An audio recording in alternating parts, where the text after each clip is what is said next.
Hello, my name is Mrs. Wheeler, and I just wanted to take a few moments to introduce myself.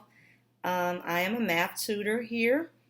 I taught high school math in Georgia for 17 years, and now I've been teaching math for an online school for 2 years. And I just wanted to let you know a little bit about myself. I know sometimes math can be such a struggle.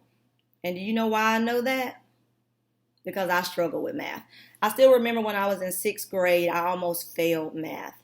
We always tend to, blame it on the teacher. I always say the teacher was no good, the teacher was mean, and maybe she was. I don't know. But somewhere along the way, and I think it was about ninth grade for me, something clicked. And I still don't exactly know what it was, but in ninth grade, I do know I had a classmate who was very patient with me, and she would help me. Even after the teacher taught, she would almost reteach things to me, and it really helped me. And I have told her since that she's the reason why I became a teacher. Because looking at how bad I was doing in math when I was in middle school, I don't think anybody thought I would ever be a math teacher, including myself.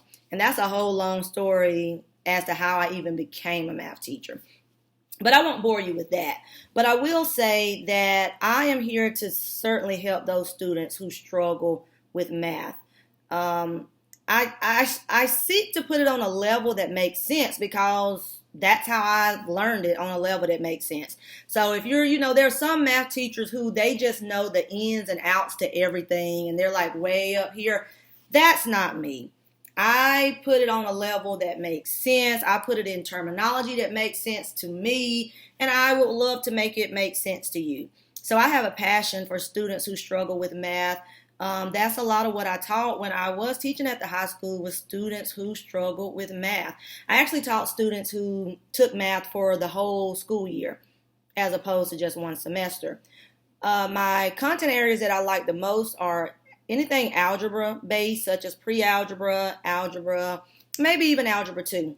But I also tutor a lot of geometry because I taught geometry for many years at the high school level. But I will just say that geometry is just not my favorite content area. But there are algebra concepts within geometry as well that's helpful. But for me, geometry it's almost more hands-on. And I'm just not a real hands-on person, but I am a very visual person. I'm a visual learner. So that's one thing that I do when I tutor. I try to make it visual. I try to give you something to look at, not just listening to what I'm saying, but I try to write it out on the board, and I try to use different colors and things of that nature just to try to help you. So if I can be of any assistance or help to you here, please let me know. I would love to be your tutor.